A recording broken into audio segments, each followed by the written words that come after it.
नागपूर जिल्ह्यात गोवंश जनावरांच्या अवैध वाहतुकीविरोधात अरोली पोलिसांनी मोठी धडक कारवाई केली आहे।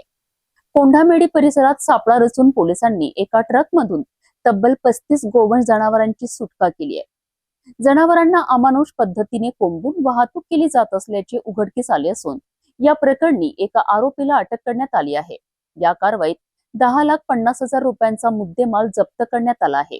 बघूया सविस्तर रिपोर्ट। नागपूर जिल्ह्यातील अरोली पोलिसांना गोवंश जनावरांची अवैध वाहतूक होत असल्याची गुप्त माहिती मिळाली होती। माहितीच्या आधारे पोलिसांनी कोंढामेडी शिवार परिसरात सापळा रचला। यावेळी संशयास्पदरित्या जाणारा आयशर कंपनीचा ट्रक उडवून त्याची तपासणी करण्यात आली। तपासणी दरम्यान ट्रकमध्ये 35 गोवंश जनावरे अत्यंत अमानुष पद्धतीने कोंबून नेली जात असल्याचे समोर आलेत। जनावरांच्या शिंगांना आणि पायांना दोऱ्यांनी बांधण्यात आले होते। तसेच चारा आणि पाण्याची कोणतीही व्यवस्था न करता त्यांना अत्यंत कमी जागेत कोंबून वाहतूक केली जात असल्याचे पोलिसांच्या निदर्शनास आलेत।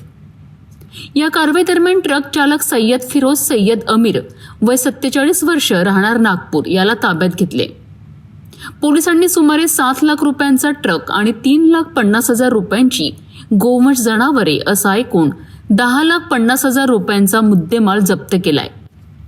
या प्रकरणी आरोपी विरुद्ध भारतीय न्याय संहिता तसेच महाराष्ट्र पशु संरक्षण अधिनियमांतर्गत गुन्हा दाखल करण्यात आला आहे। अरोली पोलीस या प्रकरणाचा अधिक तपास करीत आहेत। गोवंश जनावरांच्या अवैध वाहतुकीविरोधात पोलिसांनी केलेल्या या धडक कारवाईचे परिसरात स्वागत होत असून अशा बेकायदेशीर कृत्यांविरोधात कठोर कारवाई सुरूच राहणार असल्याचा स्पष्ट संदेश या मोहिमेतून देण्यात आला आहे। गोवंश जनावरांच्या अवैध वाहतुकीवर अरोली पोलिसांनी केलेली ही कारवाई अनेक प्रश्न उपस्थित करणारी ठरली आहे। जनावरांवरील क्रूरता आणि बेकायदेशीर वाहतुकीला आळा घालण्यासाठी प्रशासन किती सतर्क आहे याचे हे मोठे उदाहरण मानले जात आहे। या प्रकरणातील पुढील तपासाकडे आता सर्वांचे लक्ष लागले आहे।